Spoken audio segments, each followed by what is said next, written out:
Yeah. And some people call it, I've heard people say quitters don't win or winners don't quit. It's something like around that, So you don't rather than quickly looking for how to get out of situations. I've tried this, it didn't work, so I'm completely getting out of it. No, look for the next step rather than quitting out of it. The other one next to it, which I love so much, it says failure is refining, not defining. Yeah.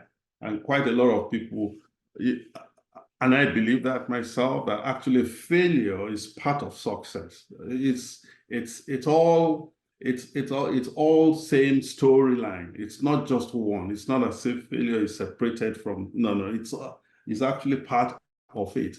And most times, really, if you haven't even gone through a little bit of kicks downside, you may actually not even know when you're actually climbing the hill, climbing the mountain.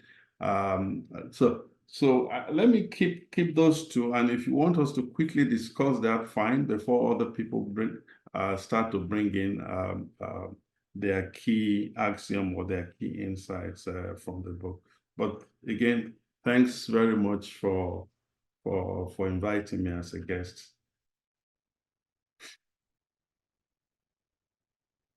Well, Thank you very much, sir. Those are two big ones. The one that says you shouldn't look for the exit, you should take the next step. Yeah. And I think that makes a lot of sense. In this world, a lot of people are focused on the problem rather than the solution. So, I mean, my own interpretation of that is you need to be focused on the solution, be solution driven rather than dwelling on the problem. That's a very good one. Thank you very much, sir. Thank you, Dekola. Yes, sir. We move on quickly to the next item on the agenda, and which is going to come from our very own Dr. Tomi Oyeshola. She's been the moderator of the books that we've been reviewing on this platform and the leadership of TRI-METROPOLITAN Book Club since it started about 3 years ago. She has over 2 decades of experience in financial services industry, and she's also a part-time facilitator at the prestigious Lagos Business School. Recently, she launched a debut book titled Psychology in the Workplace. She's the principal consultant of Luminary Consult. She's also a certified professional coach and mentor. She's blessed with a set of very cute twins who keep her on her toes. I can attest to that. Can we please welcome Dr. Tomi Oyeshola? And I mean, before she starts, I was telling her yesterday that I do not know how she does everything that she does, but she does everything very well. TRI-METROPOLITAN, for example, today when she was sending all those messages on the hour to say 2 hours, 7 hours, and all, I'm like, does she not have other things that she's doing? But I know that she has like so many things that she's doing, but she's still on top of everything. So she's such a super woman, I would say. Dr. Tomi, if you allow me to say, Dr. Tomi Tomero. Adetola. Adetola me, as I usually call you. Thank you for that introduction. And I was just smiling from molar to molar. Yes, we had some discussions yesterday. Even I don't know how I do juggle all those things. Add to echo to the Tomero. Pastor. My pastor. Oh my world. Well, no comments. Thank you. Good evening once again, everyone. And for the first time in 3 years since the book club was birthed, I think I'm able to hide behind my camera today for the first time. So thanks once again, everyone, for joining this evening. We appreciate everyone on this platform. So I'm told I will have to give my top 3 insights now, but to be honest, I think I have like 100 top insights from these 316 insights. You know, it's really a very great book. I mean, Scott Hagan, it's not a novel. It's not something that you have to read chapter by chapter, like Mr. Lorishola said. And, you know, he said that he met Scott Hagan, in their church. I would have loved to meet Scott Hagan so that he could autograph this book for me. But well, welcome once again, everyone. And since our delectable moderator said that I have just 10 minutes to quickly speak, I'll make reference to 3 out of the over 40 insights that I sent on the group platform. So, and by the way, if we're new here, we will post telephone numbers during the review to enable you send your details so that we can include you on the platform. It's not an interactive platform, so don't worry, it's not going to be overwhelming. It's just a way bringing everybody together so that we can disseminate information about the book reviews on a monthly basis. So without much further ado, as I have just 10 minutes, like I said, so let me quickly talk about the 3 insights. So I posted some of them, you know, like I mentioned, I posted over 40 on the platform and I gave my perspectives on some of them. So I will share them again. Number 10 in our book, the 10th insight says that whatever you neglect will deteriorate, which is very true. And I mentioned then that, you know, this statement actually immediately cast my mind back to a property that was unattended to for a very long time. And of course, it became dilapidated as a result of the neglect. So as soon as trying to put the roof back in place, screeding the walls, and just generally repainting the walls. So imagine not attending to a sick person also. If you don't attend to something, it won't work. Not attending to a sick person, the health of that person will definitely deteriorate. So this also speaks to that proverb which says that a stitch in time saves 9. So for instance, I mean, it's clear, a stitch in time saves 9. There's a hole in a cloth which isn't fixed on time. Clearly, the hole will get bigger and bigger, and of course, things will not work properly. So in essence, what this actually is telling us that a timely effort in anything that we do will actually prevent more work to be done later. So whatever we neglect, as it says, will deteriorate in every area of our life, in anything that we do. So very quickly, let me speak also on Insight 11. I'm rushing through this so that we can have more time for others to speak about the insights that they've read and, you know, really expatiate further on those insights and share them, and so that we can have great discussions. So this 11th insight in the book says that you cannot hide your heart. And that's the truth. Whatever fills it spills, you know. What came to my mind again, immediately I read it, was the book of Proverbs in the Holy Book as Christians. It says that we should guard our hearts with all diligence, for out of it flows the issues of life. So whatever we fill our hearts with spills out in our words, in our actions, even in our eyes and our attitudes, you know, to people, to things generally. So therefore, it's very important to fill our hearts with things like love, like goodness, like beauty, like humility and faith, really, because we have to be intentional, very intentional about what we fill our hearts with, which of course spills to others. So it's not just about us, it's about how we relate. It's just like saying a cup that is full, a cup that is half full. You cannot pour out of an empty cup, as they say. So how we fill our hearts and lives matter a lot. So imagine a mother or a father now filling his or her hearts and life by reading great books. You know, I like to read. So growing and learning new ideas and stretching, you know, their intellect. What do you think happens to the children? They say children usually copy, you know, what we do, so to speak. So you will find that the children will draw inspiration from these parents, for instance, and, you know, And even when they share things with the children, they have interesting thoughts and they begin to invest great things in their minds. I mean, for me. So we are points of influence for people. And I just gave an example of children now.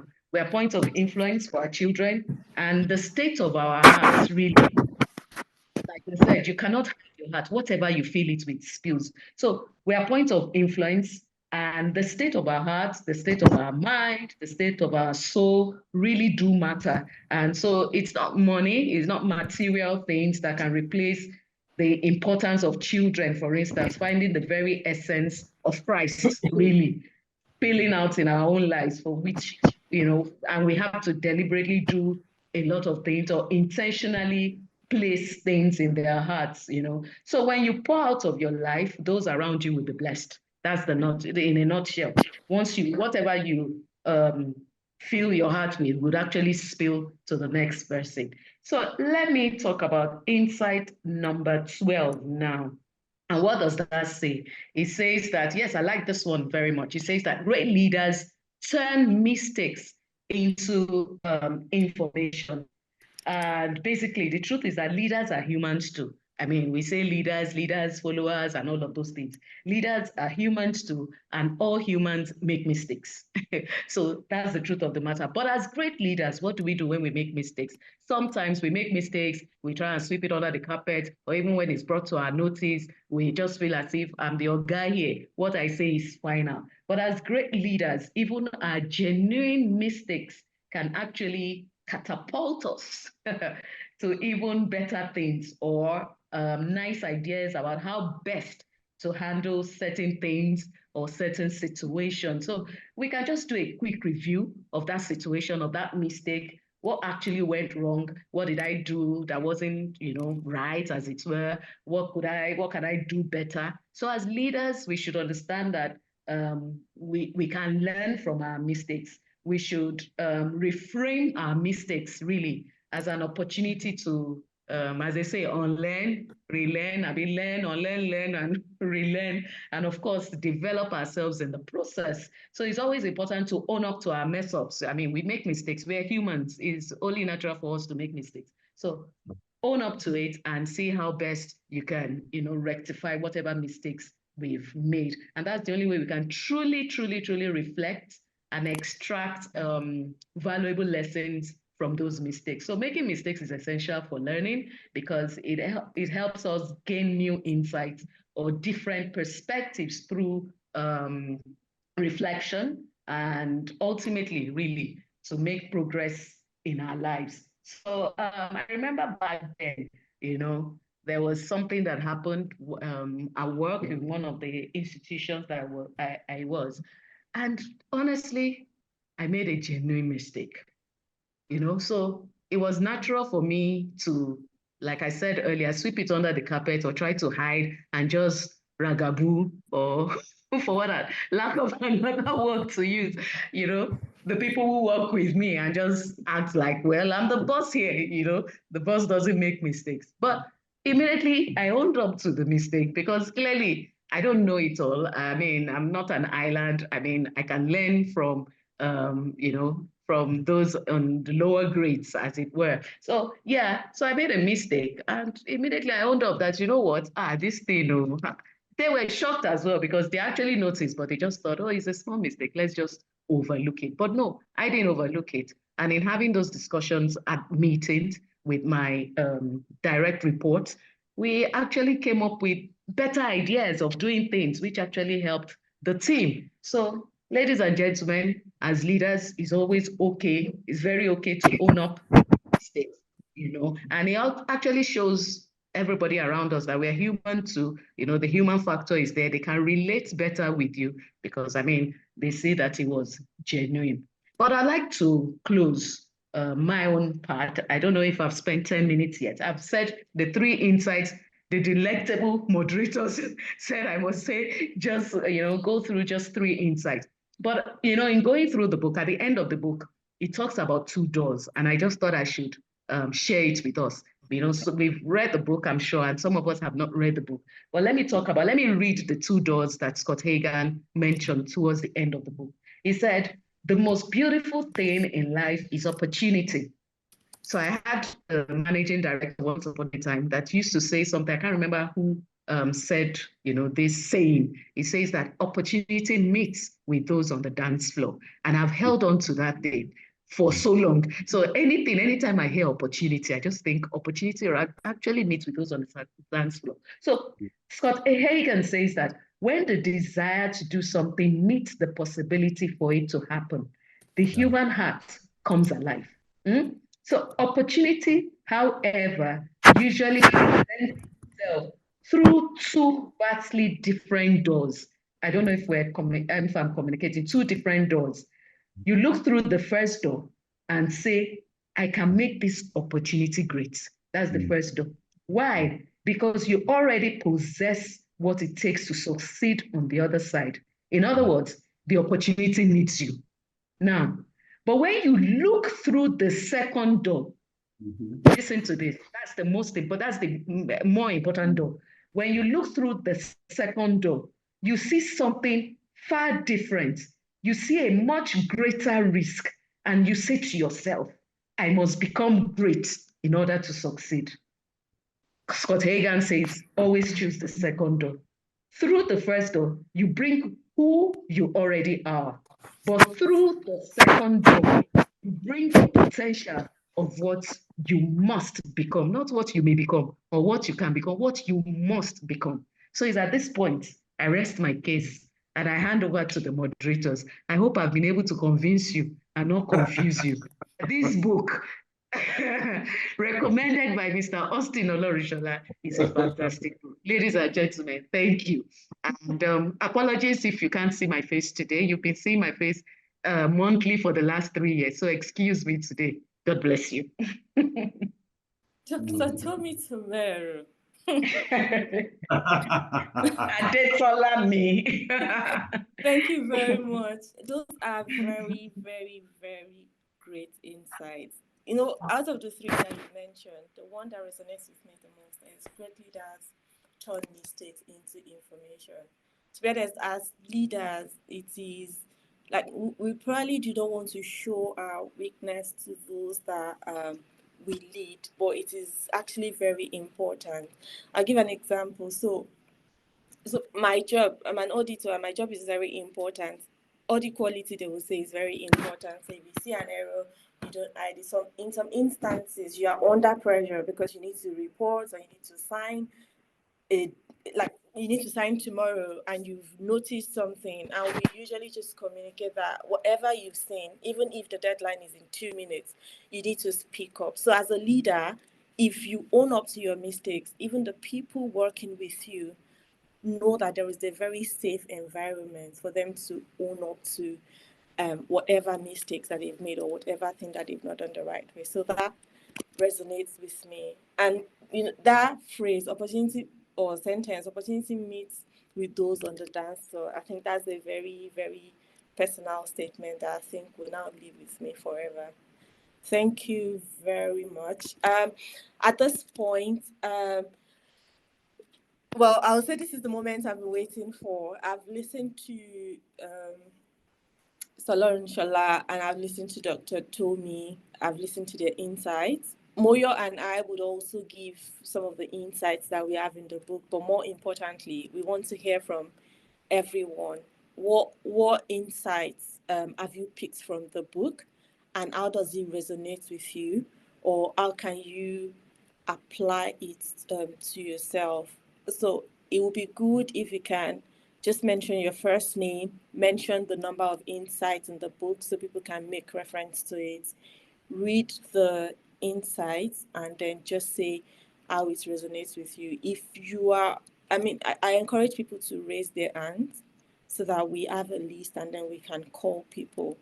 But I will go ahead to share my own first insight, and that's insight 66 from the book.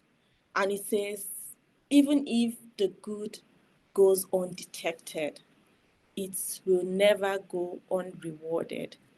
God always sees it. to inside success. Even if the good goes undetected, it will never go unrewarded. God always says it. And the reason this resonates with me is that, I mean, there are some things that people do, or there are some things that you do that people do that normally you would expect people to appreciate you, or you expect people to notice it, but people don't notice it. And because you've put a lot of effort, you don't get the recognition that you want. It brings you down, and then it brings you down. So what it's basically saying is that even if nobody sees what you're doing, you should always encourage yourself, because the reward is going to come at a later time. And then this helps with your personal ethic, in the sense that you don't necessarily have to do things. You don't necessarily have to behave in certain ways because people are watching or people are looking at you. You just need to make sure that at every point in time, you're doing the right thing. You're acting the right way. Even if it's in terms of giving. If you're giving and you feel like things are not coming back, it's just for you to know that it would always and always come back to you. It also gives you personal accountability, because you're not waiting for anyone to reward you, because you're not waiting for anyone to comment on what you've done or to say thank you to you. Personally, you just continue to act well, you just continue to do things well. And if everybody is actually able to do that, the world is going to be a better place. So that resonates with me to say, in my day-to-day life, whatever I do, whoever I speak to, even in my office, I don't need to do, I mean, there's a lot of eye service that goes on in the office environment or in life generally. You don't necessarily have to do that. You just need to always put your best effort in all that you do. That's what that resonates with me. Moya, do you want to tell us one of the insights that resonates with you?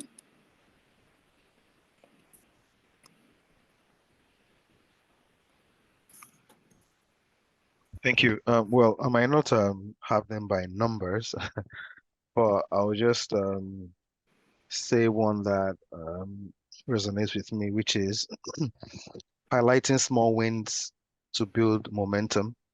And I would say that when you're in a team or as a leader, when you motivate your subordinates or your team members, when they do something, anything that worth to be recognized for, you highlight those wins so that it kind of builds a momentum for them in the other things that you might want to do. So it's just one of those things that resonates with me, that you try to recognize people, recognize the people you're working with, recognize the smallest person in the team that you think is not even doing anything, but whatever they feel they do, whatever they can do and they have done, just try to encourage them and try to motivate them for the betterment of what you're trying to build or the project or whatever. So that's one that resonates with me. Lovely. Thank you very much, Moya. Does anyone want to talk about it? You can. Thank you very much, Pastor Ken. Please go on. Thank you. Okay. Thank you very much, Detola. Thank you. Moyo, thank you also, Mr. Olarishola. Your review was very exhaustive and thorough. For me, insight number 34, it states that there are two types of leaders: those who love power and those who love people. I think this is particularly relevant to Nigeria's political landscape.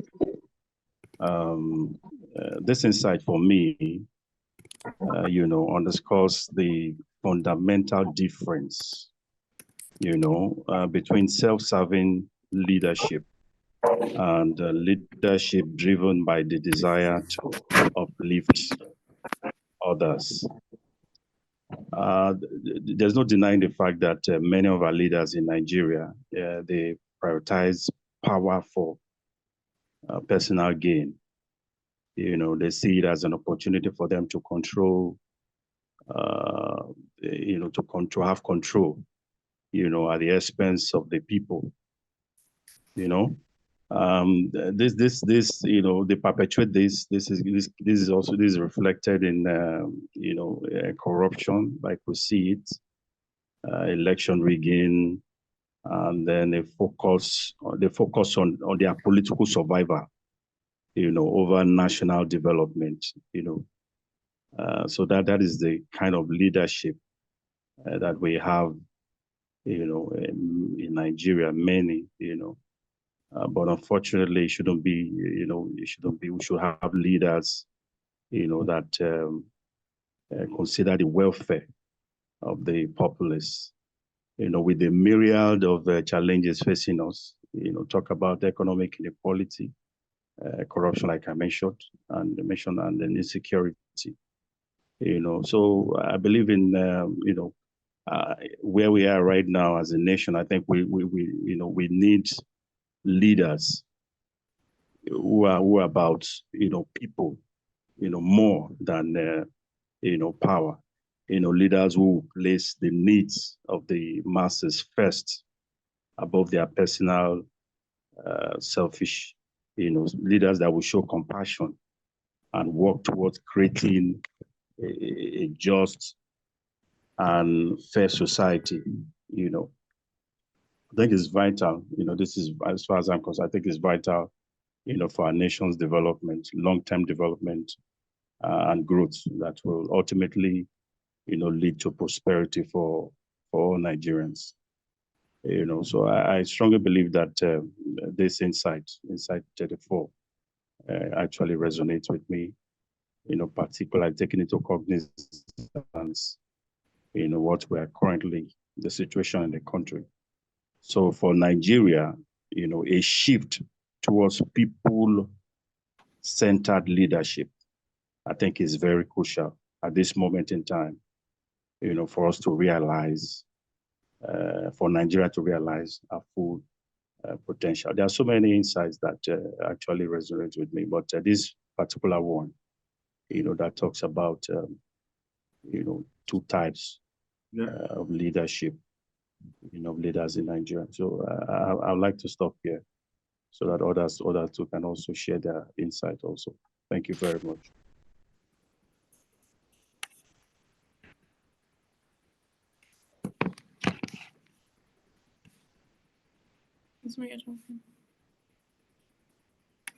Thank you very much. Thank you very much, sir. I think that is a very great one, and it's definitely resonates with me too. To be more people focused rather than power focused. It's more about the people that you serve rather than your role as a leader. Thank you very much, sir. If please raise your virtual hand. You can use the raise hand icon to raise your hand if you want to talk. Please, I encourage everyone to participate. Please let everyone participate. Any insights that resonates with you. And just to pick up from what Pastor Ken said, my next insight is insight 64, which says that a big part of leadership is knowing when to shut up. Yes. When to shut up. So you shouldn't be the kind of leader that is always talking. You should know when to give people that you're leading an opportunity to also talk. And silence is also a very powerful leadership tool. You need to always, don't just always fill the space with words. You show respect for other people's ideas. It's not just about your own ideas, but respect other people's ideas. And in this way, it fosters collaboration. It creates a room for innovation, problem solving. People are able to come with their ideas. And one of the things, Dr. Tomi giving Moyo and I the opportunity to actually moderate this book review is a very practical example of that. Like, she could have just done this review, because I know she said she has 100 insights, and she can have just come here to give all of us the 100 insight that she's had, but she's giving us the opportunity to also moderate, and that's a practical and very good example of this. And one of the things that a leader should always do, like I said at the beginning, is listening actively. You need to listen to what people are saying, because if you're talking all the time, you don't know what people are saying. And if you're the kind of leader or the kind of boss that is always talking, people will just automatically go into their shell. They won't say anything to you, because the thoughts of their mindset is that you would always talk. Even if they say something, you probably will not listen to them. And then you should always also reserve judgments. You don't have to react immediately. Like, if things do not go well, don't react immediately. In fact, you can always call people aside and give them the feedback, and that way they listen to you, they understand. But when someone has said something and you react immediately, they feel embarrassed, and automatically they activate their defense system. So that doesn't work well.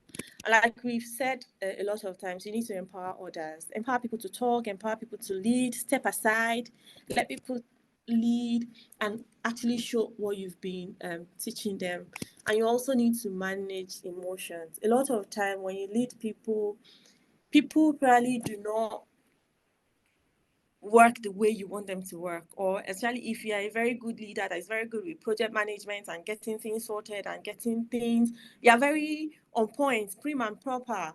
If people would not necessarily do that, so you need to manage your emotions, you need to manage how you give them feedback. As a leader, when you're frustrated or when you're stressed about a particular thing, you don't need to let it affect the people that you're leading. And then you need to conserve your energy. Like, you need to, like I mentioned before, you don't always have to do everything. Let people help you. So in our everyday life, we should apply this, not only at workplace, even in our families, amongst our colleagues, in church, in everything that we do. Leaders, we should know when to shut up. Detola, Yes, sir. let me just back you up, Detola, and excellent, Yes, excellent stuff. I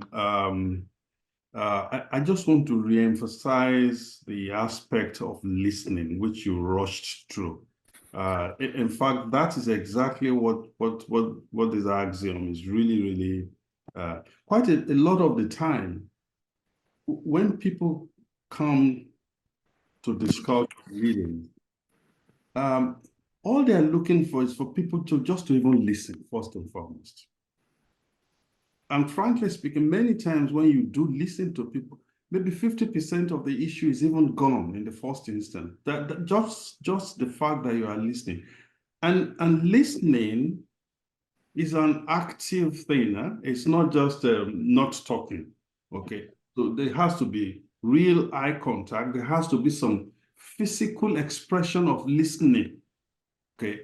And it's really when you do that, that really you are showing those leadership traits that are really can really be influential on people. And if you tie that to 84, so because when I was reading it, I said 64 and 84. If you tie that to 84, it simply says people get weary. Followers, they get weary of following a leader who talks big but never follows through. So it still talks about just leaders should not just be talking and talking and talking and not really delivering things on the table for the people. At the end of the day, and I think it's Dr. Ken that talked about it. At the end of the day, you are trying to affect people. You are trying to affect yourself, and you are trying to affect people, and it's got to be tangible. Thanks for that insight, Detola. Thank you very much, sir. And I absolutely agree with you. Reverend Ali, please, you can unmute yourself and I'm giving you answer. The name is Hadungbo Ali, and Sorry, sir. this is my first time of participating, in this book Welcome. review. Before I come to the particular aspect, I just want to, add to what Mr. Longshula has said, which was outside the book, that when the man came to their church, Yes. that he said something about the fact that you cannot bring out the best in a person when the job brings out the worst in them. Correct. And so you can see, and that is the problem I think we have as human beings. You must recognize what you're suited for and purposed. Most people choose what they do, particularly for profit purposes or for popularity. And if that is not, what you're actually, you are designed to do, you will always have problems. So it's like a fish in the water. If you put a fish in the water, swimming will be so easy. And when we look at what Solomon said concerning that, that's why you see people who are following what their purpose and they have passion for, not necessarily because for fame or for power or for position. They tend to make much influence. And it's supported by what Ecclesiastes 5 verses 9, 19, and 20. Do you notice that you don't even know time flies when you're doing something you're really interested in? Because God occupies you with what gives you joy. So that is very, very, very critical. And I think that is part of the problem we have in our setup in Nigeria, for instance. People do things because people feel that maybe that is what is being recognized. But the particular aspects that I want to address now is the insight 32. The leadership is not about production, it is about reproduction. Oh, yeah. Yeah. So a leader must have what you can call a modus operandi. It's very, very, very key. You will produce after your kind. It still comes to the issue of having a clear vision of what you are called to do. And then you build yourself through the help of the Holy Spirit, through acquiring the necessary skill and delivery. And then you pour that into people to reproduce yourself. So if we understand that you will produce after your kind, which is the original design pattern of God in Genesis, it talks about everyone producing after their kind. For church, for instance, leaders must get the vision very clear. So you are not looking at production. Production is okay, fine. We just meet the necessary schedule. We do the normal routine. Your aim should be, how do I reproduce myself? Today, Jesus focused on 12 disciples. Those 12 disciples carried the gospel to us today. And so when I saw that, I said, fine, it's not a question of quantity. It's a question of quality and then the critical mass. Because everything rise and fall with leadership. So you must not be a blind leader leading the blind. In other words, you must find a particular area where you have been asked to be, the shining light, the pathfinder in this area. And you must continually work on self-improvement, because your products will determine actually what you're putting. And that resonates with what Dr. Toby said about whatever you neglect will deteriorate. You can't use yesterday experience and skill sets to meet with current trend. That means a leader must always be ahead of time. You must be conscious, you approach what you say, what is the end product? The end product should be reproduction. Would you love to see? Would you like what you see? In Nigeria, for instance, we have leadership. In Nigeria today, we have so many churches, for instance. And the people, who have traveled far and near, they will tell you Nigeria is a very religious society, but you can't see that Christ in us. And that goes with, families too. It's not so much what you say, but it's what you do, and you do consistently. That's my take on that. Thank you, Mr. Adubwali. Thank you for that wonderful insight. I believe there are about 316 insights in that book, and we are just 34 here. Please, I'd like everyone to just at least just share one insight. So if you still like to say something, please just raise your virtual hands. I'd like to also share one now. Insight 94, which says a flow chart reveals lines of communication, not the worth of people. A flow chart reveals lines of communication, not the worth of people. It's just a chart, and it just outlines who is reporting to who and who is reporting to who. It doesn't show or determine the worth of whoever is filling in. It doesn't determine their value. It doesn't determine their behaviors. It doesn't determine anything about them. So as important as the structure of the flowchart is, it is not important how to treat whoever is in that flowchart. We need to try and understand that everybody is worthy.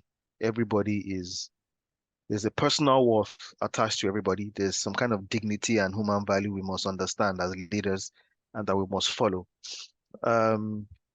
If the security man in an organization locks the gates and say nobody's going in, the people will feel it, the company will feel it for that day, and so every position is quite important, and every role, and we should not try to always downplay or downsize any position or anybody in our organization or anybody that's part of our team. Maybe it's just the secretary, or maybe it's just the cleaner, or anybody in the organization, anybody at all, or you as a leader and the CEO. Maybe you are in a meeting and someone just says something that doesn't even make sense to you. Doesn't give you a time opportunity to talk down on that person, or just make the person feel unworthy, because tomorrow that person might be the one saving your company. So we need to try and apply wisdom in every interrogation or every discussion or communication with our team or our workers or our members, even our household staff. So that's my insight that I would like to share. Is there anybody else that wants to say anything? So for now, I think I would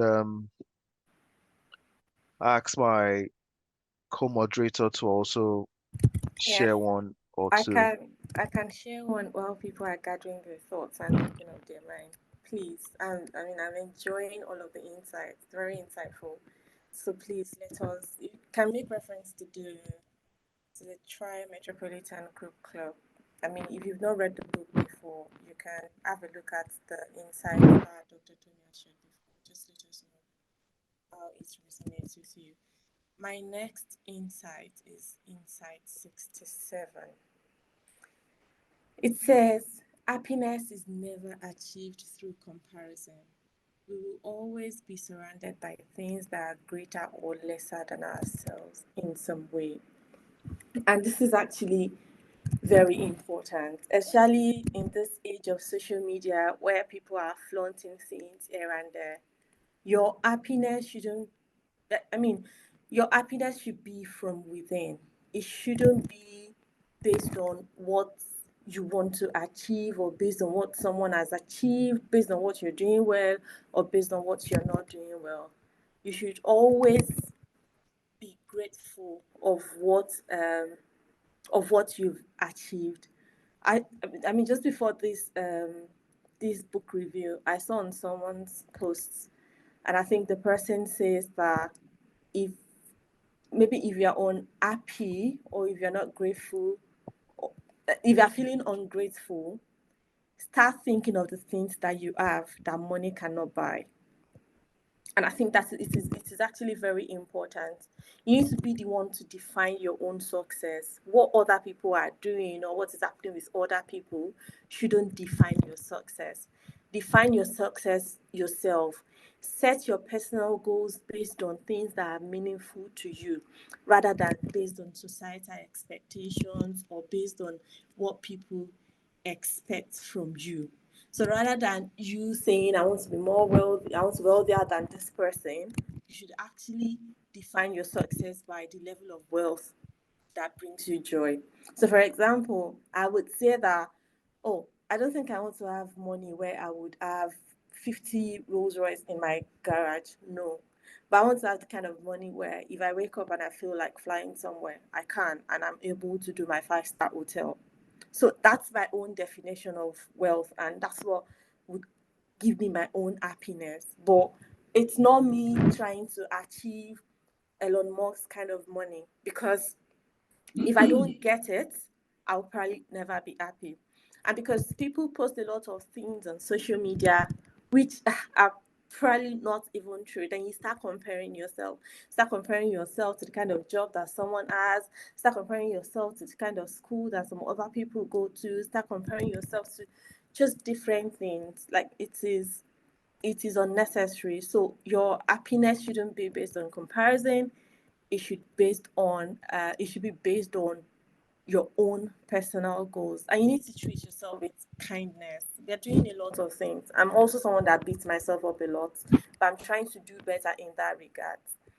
So treat yourself with kindness, and you also need to be very conscious, because unconsciously we start comparing. Unconsciously we start saying those things. So make sure that you're treating yourself with kindness, and instead of criticizing yourself for not measuring up to something, remind yourself that your journey is very unique, and of the things that you're doing. And one key thing is that perfection is an unrealistic expectation. And like I said earlier, do your best and leave the rest. Well, things do not need to be perfect. And also, you need to be solution driven rather than dwelling on the problem. So things like meditation can help you focus on your current experience, and things that you can do, rather than you thinking of things that you've probably not achieved in the past, or things that you are thinking to achieve in the future.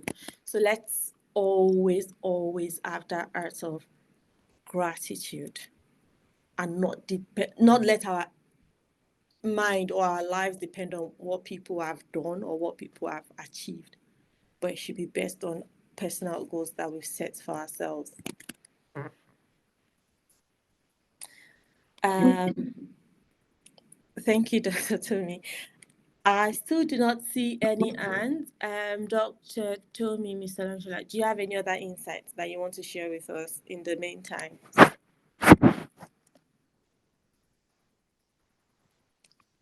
Okay. Let me share another insight, because I mean, the book 316 Insights, lovely, lovely, lovely, lovely, lovely insight. I'm surprised. I think we're a bit shy. Okay, there are some hands up now, so I'm excited. So let me quickly share this one. The insight is number 8, and it talks about the irony of masks is that we wear them to appear strong, yet people are drawn to us when we take them off. So I was a bit confused about this, to be honest, because I wasn't sure what mask Scott Hagan was referring to here. But, so I read it in different ways. Yeah. The first being, the first thought to me was like, I'm not sure I even totally agree with what Scott Hagan has said. But again, it depends on the situation, where and when the mask needs to be worn. But I guess in the first instance, the thought is that, okay, we should let down our guards. We're all human, so you don't need to put on that mask. Let everybody really feel that you're human or feel who you are.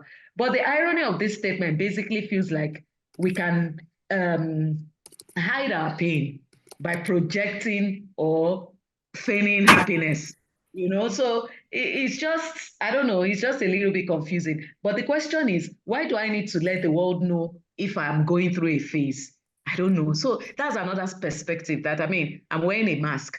Okay, I'm out there. Of course, I will make up and I'm like, the world is my oyster and I'm moving on. I'm not the only one that has burden, as it were. So why do I have to let everybody know, what you're really going through? Do I let down my guards? Do I see me for, I don't know how to describe it, but it actually reminds me of a discussion, like I said, with one of my friends. I think she's even on this platform at the moment, that I had some time ago when I actually even posted this particular insight on the general group platform.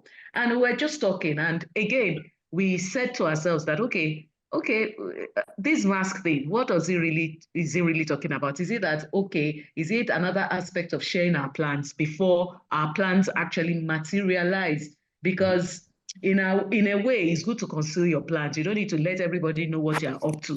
Just show up and they're like, oh, so she's been up to a lot. Oh, congratulations, as it were.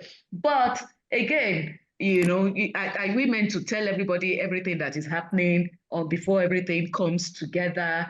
As they say, so horses won't truncate your plans. So it's a lot for me. But I remember also that Mr. Adunbo Ali, he already spoke at this meeting, and he said that you won't have to wear a mask when you can actually discern between a true friend and a sympathetic acquaintance. So there's a difference between an acquaintance and a friend. My mom used to give me that distinction. That is not everybody that is your friend. That person is an acquaintance, and you leave that person as an acquaintance. So Reverend Adunbo said the difference between the two is that a friend keeps secrets and tries to find a way to help without betraying you, while a sympathetic acquaintance is emotionally drawn to your situation without the ability to even give a clear-cut way out of your dilemma. So our prayer also, like he said, is God should just give us wisdom to discern, to deal with those without, and just help us generally, because how do you discern, how do you know when to take off the mask and all of those things? So I thought that coming here, we'll be able to have more discussions about it, and if any of us can actually talk more about insight number 8. So it's a bit confusing for me, but there are so many hands up, so I think I'll yield the floor for others to speak. But insight 8 is something that I've been pondering on, and I don't have answers to what full answers. Well, I think I do have answers, but I'm not 100% sure about what Scott Hagan was trying to tell us in that particular insight. So, delectable moderators, over to you. Tommy, let me just add to that. Okay, sir. Dr. Hagan himself also acknowledged the fact that there are some of these axioms, some of these insights really that are actually that requires a lot more discussion. Some of them are we should not take them in a very, very simplistic approach. They require a lot of in-depth thinking through. So indeed, you are right, looking at those perspectives, okay, as wide as possible.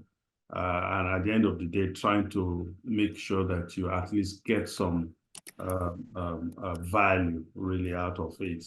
There was one, and it's because you just said this, Dr. T. There was one in I think it's in 181, where it's simply just great leaders see opportunities and poor leaders see opposition. And I can tell you that also great leaders, as soon as they are seeing opportunities, they're also looking at the downsides in terms of risk management. So you can't, there's some of it that you don't just take completely like that.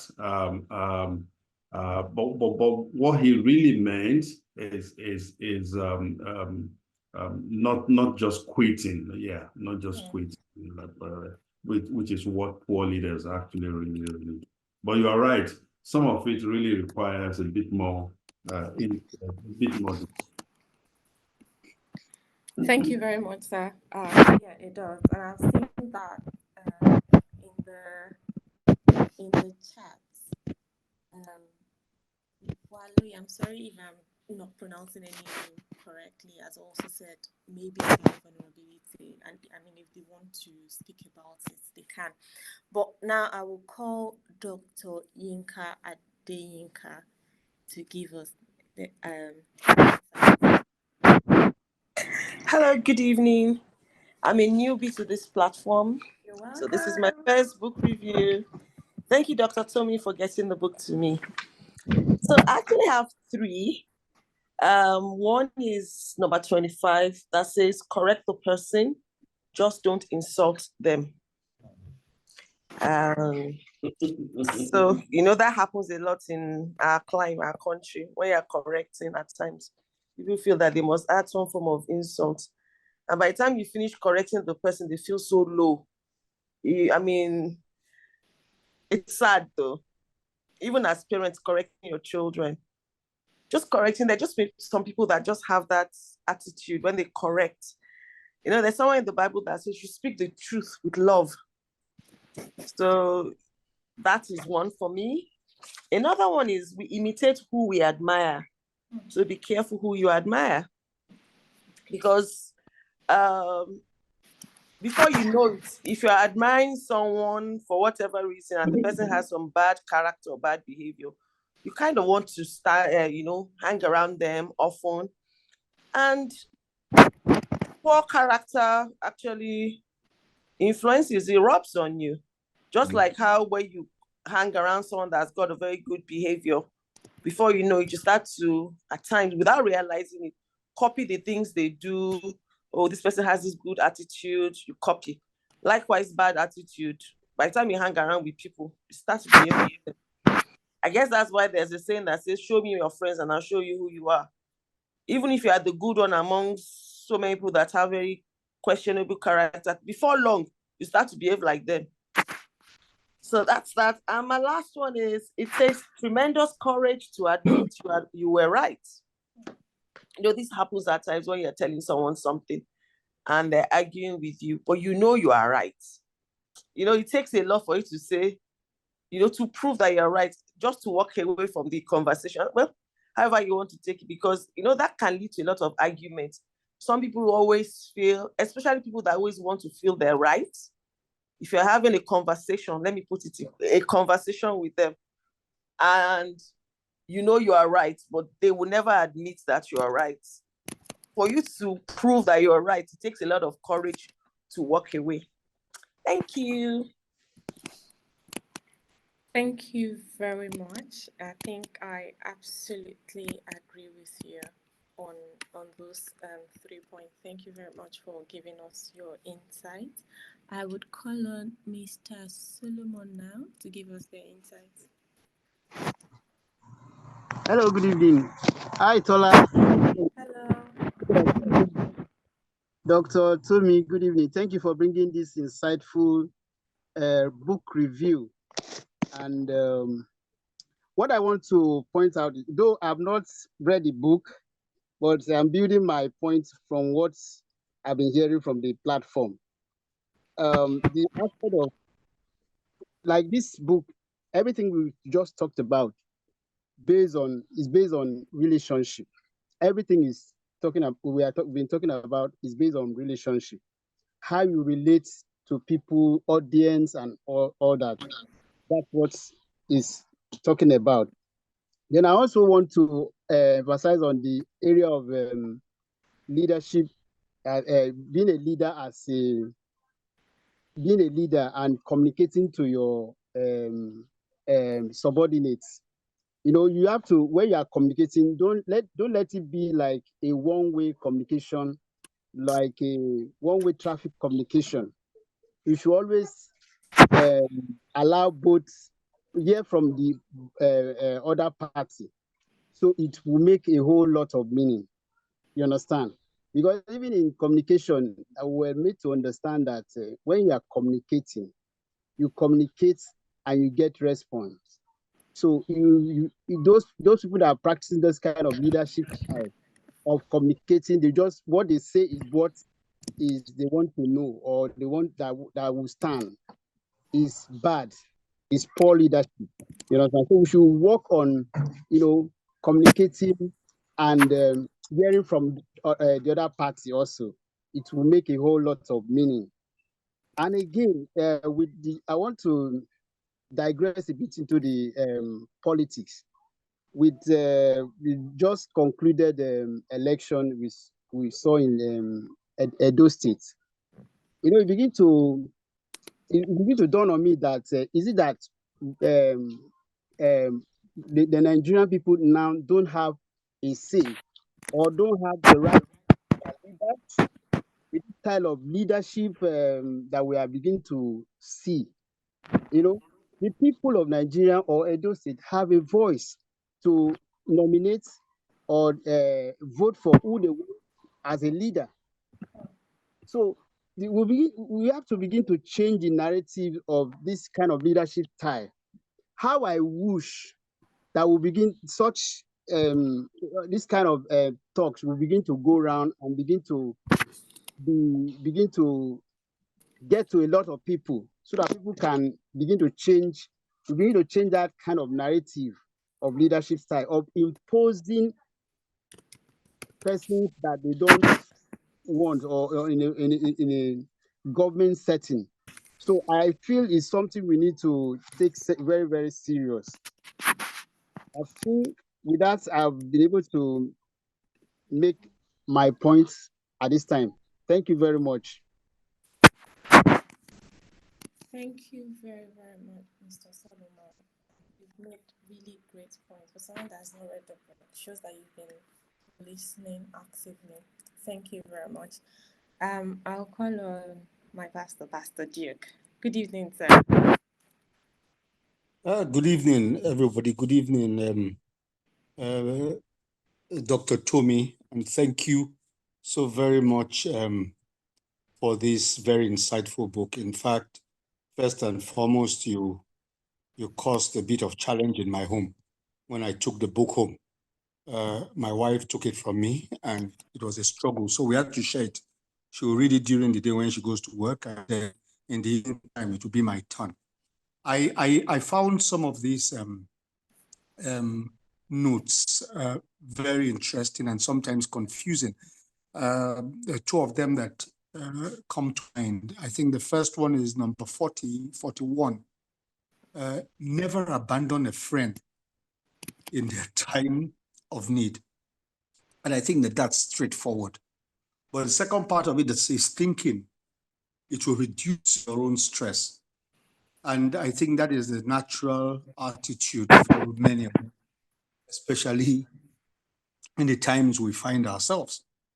It says it actually will have the opposite effect. So what it's simply saying is that it's not going to reduce your stress in any way, because it always has a way of coming back and coming back and coming back. Sometimes we just say, for those of us who even get to say a word of prayer for the fellow, and say God will sort him or her out. But it's simply an instruction that we can never abandon a friend at the time of need, because the positive action that we take at some times may just be the action that would save the fellow's life. It doesn't necessarily have to be monetary, but let the person know that I have somebody that has my back anytime. It goes a long way. And the very next one after it is the 42. Never allow a negative person to be the gatekeeper.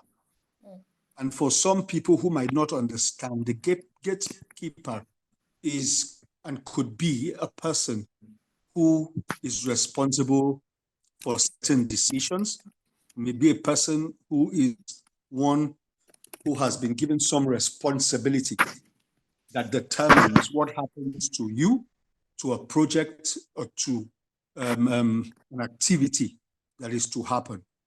The negativity of the gatekeeper has the tendency of affecting every member that is within a team or within the environment where the gatekeeper actually stands. And it has the tendency, the negative gatekeeper has the tendency to hold back every other person and would not allow you to jump and to sprint in the way and manner that God has designed you to.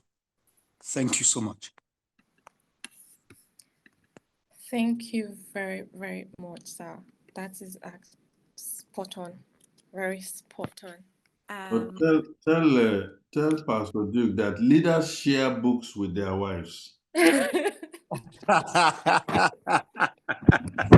Very well noted, sir. Or buy one for her. I'll take the first option. Oh, all right, thank you, sir.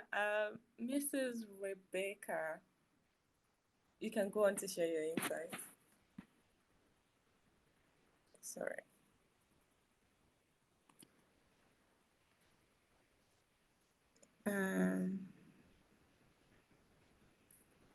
Are you there? Your hand is raised. I'm not sure if you want to speak or not. Okay. While we wait for that, I have one more insight. And that is insight 50. And it says that stop living suspiciously, start smiling at people you do not know. And this is basically saying that you should shift from assuming the worst about people, being overly cautious. So people are very paranoid, they're cautious. A lot of people anticipate negative outcomes. So it's saying that shift your mindset from that and be more open and have a positive attitude. Everyone that knows me would know that I actually smile a lot. I can't even help it. So this actually it resonates with me. And then this practice will foster positivity. Your smile can uplift someone's spirit. If someone is down, and this is not necessarily people that you know or people that you talk to. It could even be strangers. Your smile can actually uplift people. It can uplift your own mood and it can uplift the mood of others. And you never can know. It could be a new door for a friendly conversation or a new relationship with people. In this age of networking where you need someone that knows someone in order to have certain conversation, a simple smile can open the door of new relationship, and it also signals trust. So it signals that you are approachable and you're not closed off by suspicion, and then it gives confidence, your willingness to engage with people, your willingness to engage with the world. So I encourage us to always adopt an open body language where you're smiling, you look very receptive, you make others feel comfortable. And I know that so I was speaking to someone in the office, and I mean, I was just walking in my office and I greeted about 5 people before I got to my seat, and someone said, Detala, you know everybody.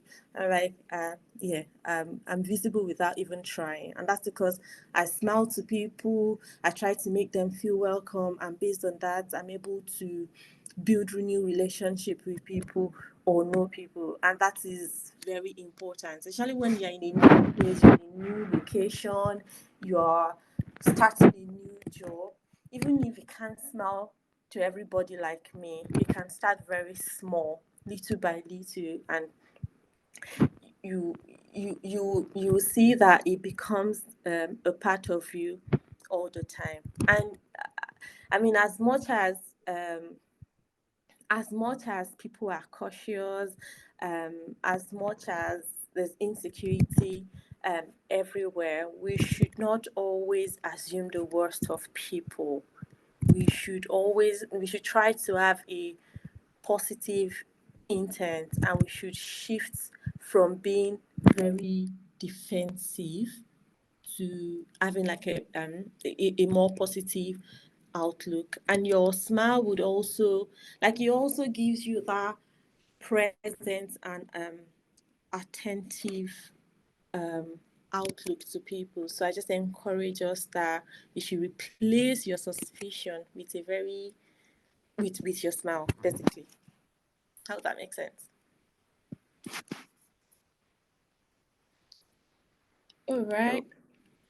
Can I speak? Yes, Good yes, please, evening, you can go on. everybody. Yes, yes. My name is Miss Rebecca Begum. So good to be here once again. Thank you, Dr. Tony, and for the moderators too. All your insightful insights. They are so enlightening. So I'd like to just speak briefly on 2 points. The first is about influence not being about manipulating others, but empowering yourself. Well, I had to learn this really hard getting into a leadership position this year, and especially when, please, I am audible. Can you hear me? Yes, clearly. Okay. So influence is not about manipulating others, but empowering yourself. This is one of the points that Dr. Tumi dropped on the group, and it really resonated with me because getting into a leadership position actually opened my eyes to a lot of my own areas that I needed to improve on, that I needed to develop on, my own insecurities, my own fears, you know, the things that I had to greatly work on. And because a leader is always out there in the spotlight, every single mistake is well taken note of. So the leader will have the choice to either hopefully accept making that mistake and consciously working on improving that mistake, or trying to sweep it under the carpet, hoping that nobody notices. But in most of the situation, a lot of people must have noticed, and they would have taken note of it as being, okay, this person is not being trustworthy.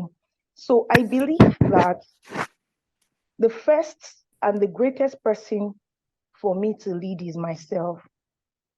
Once I get leading myself right, in the secret, in the open, once I get that right, influencing others is just like a byproduct. It just comes naturally for others to, be influenced by someone who is leading our life right. The next point I would like to talk about here is about the most powerful communication is rooted in empathy and understanding. I also want to use myself as an example. This year has really been a learning curve for me. And so giving my disposition to always, delivering excellently on projects and all that, sometimes it can be too hard on team members, and sometimes not everybody have the capacity or the tenacity to deliver on projects the way you would want it to be done. And then if the communication is not handled properly, it creates a lot of friction. And at the end of the day, you may get the job done, but the relationship will be done with.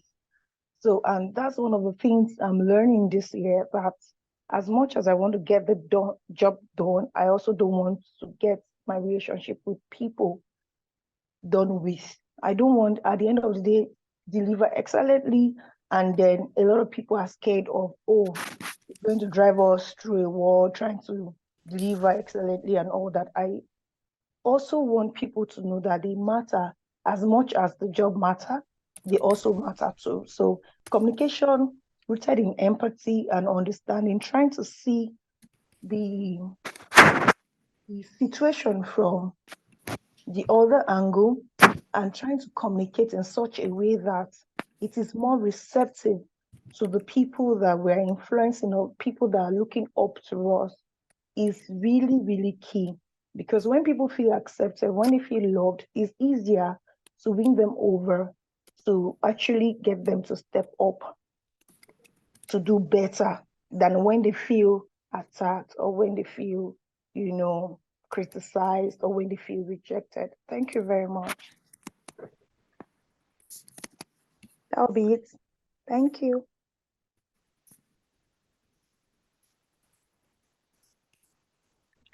All right, thank you very much for those insights. And at this point, I would just like to thank everybody for what everybody has said so far. Even though everybody didn't get to talk, but we hope that in the coming review, we will also have the opportunity to say something.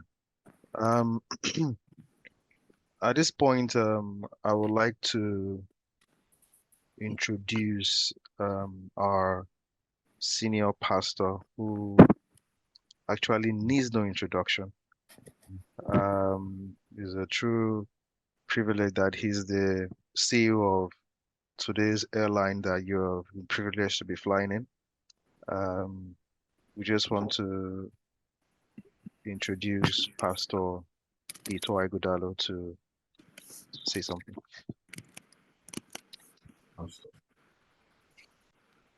Moyo the Great. Pastor. Where are you? You're in London or Birmingham or where? Birmingham, sir. Birmingham, enjoying life. Adetola Super. Good evening, sir. How are you? Very well, sir. Well done, well done. Yeah. Just to acknowledge everyone's great efforts and great contributions today, I want to thank Tomero Fudeco for always putting a great program together and the discuss on this book, The Language of Influence and Personal Power. The Language of Influence and Personal Power by Scott Hagan.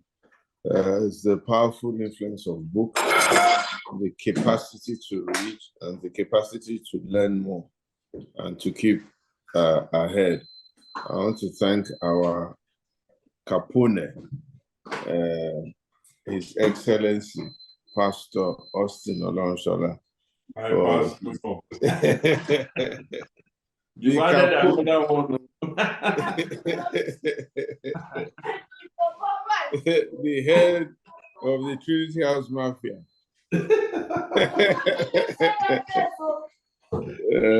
Thank you so much for your contributions and for your support. Well, you can hear Zen and trying to make his own contributions. It's been a really, really delightful evening, and it's been a really good analysis of the various points and nuggets inside of that book. And we really must thank Mr. Hagan for his research, for his industry, for bringing a few points of leadership and influence and the ability to take control, not just of your life, but also hopefully to influence a whole bunch of others positively. I'm hoping that those of us who've been able to interact today and have read the book and have shared these few insights will be able to apply them and indeed make our lives better. I want to thank Moyo and Adetola and everybody else who has contributed for really, really giving us an outstanding evening. I wish you all very well, and Tommy, keep doing a great job.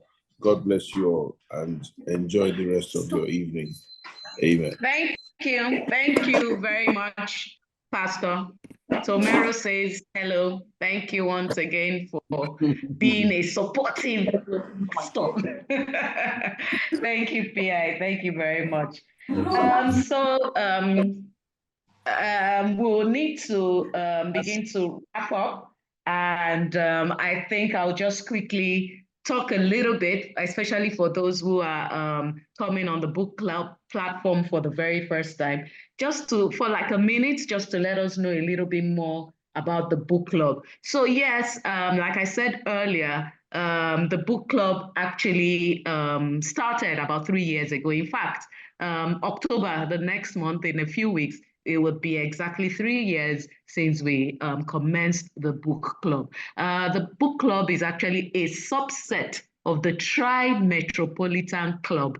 And now the TRI-METROPOLITAN club is like a social club, a social Christian club where we hang out on Fridays, clean environment, meaning no smoking, no drinking alcohol, and just, interact with each other. And of course, from the name, we can tell that the TRI-METROPOLITAN Book Club, or the TRI-METROPOLITAN Club, is an initiative of Trinity House. Trinity House is a non-denominational free-flow worship center powered with a vision to changing lives, fulfilling destinies, and transforming nations. And of course, we've heard our senior pastor. He just spoke now. He's the senior pastor. Pastor Ito Egodalo is the senior pastor of Trinity House. We are located in Oniru, Trinity Avenue, Water Corporation Drive, off Legally Ayoride. And we have our services every 9 o'clock on Sundays, like tomorrow is a general Sunday, 6 o'clock on Wednesdays for our midweek service, and we have other services. So yes, this TRI-METROPOLITAN Book Club, like I mentioned, was birthed 3 years ago. We have a platform, a WhatsApp platform. It's not interactive. It's just for dissemination of information rather than sending messages to each person individually, as it were. So it's a platform of about 300 people or over 200 people, and we send information about the next book reviews on that platform. So please, we've communicated some telephone numbers in the chat room, so to enable you send us WhatsApp messages only, just so that we can add you to that WhatsApp platform. So like I said, it's not interactive. So these book reviews are actually interactive. It's where you actually come and talk more about the books we have basis. And what we are just trying to do is to bring back a reading culture to our society. And I think we're achieving that. And it's very interesting. And I'm sure a lot of us on that platform can testify to that, or can attest to that fact. So once again, we'd like to say a very big thank you to all of us. And just to say another big thank you to Mr. Austin Olorunsola. Mr. Austin Olorunsola has really, really been a part of the TRI-METROPOLITAN Book Club. He has been on this platform at least 3 times, and he has been extremely supportive. We have a team of TRI-METROPOLITAN Club members, a smaller team of about 10 to 12 people. Adetola is one of them. Moyo is one of them. We'd like to say a very big thank you for the moderators of today, the captains of this flight. Also, we have some people on the platform that are part of the TRI-METROPOLITAN Club, the members who put this together. So we thank you, the media team. We thank you, Fadikemi. We thank you, Minister Ken Okochu, Minister Ekpeyong Duke, and everybody else who has been working behind the scenes. We appreciate you a great deal. So as always, we thank our senior pastor for everything that he is to us. He's been a great and fantastic person, very supportive, giving us insights spiritually, physically, emotionally, psychologically, and in every way. So once again, we'd like to say a big thank you. We will give you more information about the next book review. And it's going to be exciting because, like I said, next month is October. And it's exactly 3 years. So it's going to be a little bit different. Last year, we had a virtual book review, which was fantastic, to mark the 2nd year anniversary. And we actually had drinks, we had nibbles, which we had sent to each and every one of us who had indicated interest. And we've had physical reviews as well with Professor Wale Soyinka. We plan to have another physical review. So please just stay tuned. So once again, welcome. We welcome all those who are joining for the first time, and we really, really appreciate your time. Again, Trinity House, join us for any of our services. Thank you and God bless you. So have a good evening. Enjoy the rest of the weekend. And